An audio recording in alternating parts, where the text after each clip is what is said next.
Ganito ang itsura ng swimming pool dito sa Pansol. Ayun o, Kadiri. Ew.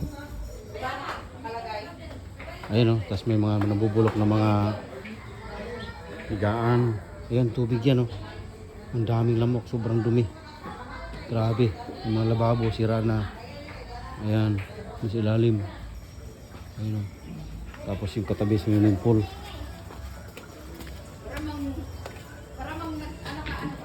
Tignan niyo yung swimming pool. Wala man lang filter. Walang tubig. Walang continuous na umaagos na tubig.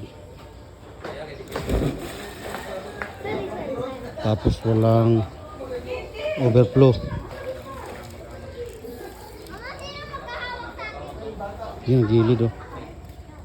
Tubig. Tapos yung patubig nila nakahose na lang oh, ayun oh. Yan, pati sa kabila yung pangbata. Ayun oh, yung hose na yun oh. Yan. Grabe. May bilyaran sila, sira. Kusang gumugulong yung bulak at hindi ginagalaw. Ayun oh. Dito tayo sa toilet area. Ayun oh. Sus, dumi, bulok na yung mga plywood.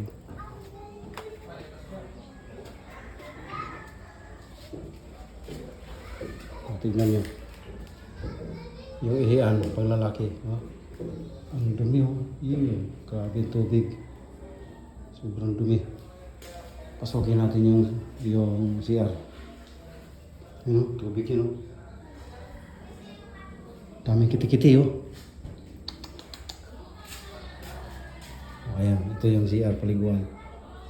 Oh, yan. Sobrang dumi. Yung bubong, sira-sira. Anong klaseng ano to? Swimming pool to. Tapos sa post, napakaganda, napakalinis. My God. Kaya ko na dito, bumalik sa Pansol. Kadiri.